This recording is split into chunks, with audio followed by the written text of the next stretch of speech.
வணக்கராஜி. கூடலூர் அருகே சுண்ணாம்பு கால்வாய் பகுதியில் இரவு நேரம் ஆற்றில் கடந்து செல்லும் பொழுது வெள்ளப்பெருக்கு ஏற்பட்டது. கார் மழை வெள்ளத்தில் அடித்து செல்லப்பட்ட நிலையில் தகவல் அறிந்து சம்பவ இடத்திற்கு வந்த தீயணைப்பு துறையினர் மழை வெள்ளத்தில் இருந்து காரை நீண்ட நேரம் போராடி பிறகு காரை மீட்டனர். வானிலை ஆய்வு மையம் நீலகிரி மாவட்டத்திற்கு இன்றும் நாளையும் 2 நாட்களுக்கு அதி கனமழை பெய்யும் என ரெட் அலர்ட் எச்சரிக்கை விடுத்துள்ளனர். நீலகிரி மாவட்டத்திற்கு கடந்த 2 நாட்கள் காற்றுடன் கூடிய மிதமான மழை பெய்து வருகிறது. இந்நிலையில பார்த்தோம்னாக்க ஆறு மற்றும் குளங்கள் அதிகமாக வெள்ளப்பெருக்கு ஏற்பட்டு வருகிறது. நீலகிரி மாவட்டத்தில் அதிகபட்சமாக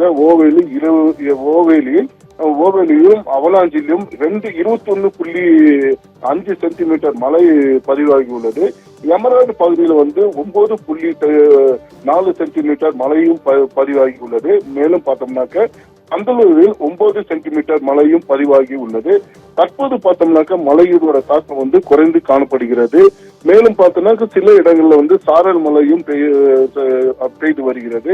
மேலும் மாவட்ட நிர்வாகம் சார்பில் ஆங்காங்கே முகாம்களும் தயார் நிலையில் வைக்கப்பட்டுள்ளது. பாதுகாப்பு பணியிலும் தீயணைப்பு துறையினர் நெடுஞ்சாலைத்துறையினரும் பாதுகாப்பு பணியில் ஈடுபட்டு வருகின்றனர். மேலும் ஏதேனும் சம்பவம் நடைபெற்றால் உடனடியாக மாவட்ட நிர்வாகத்திற்கு தகவல் தெரிவிக்க வேண்டும் என்று அறிவுறும் வழங்கப்பட்டுள்ளது.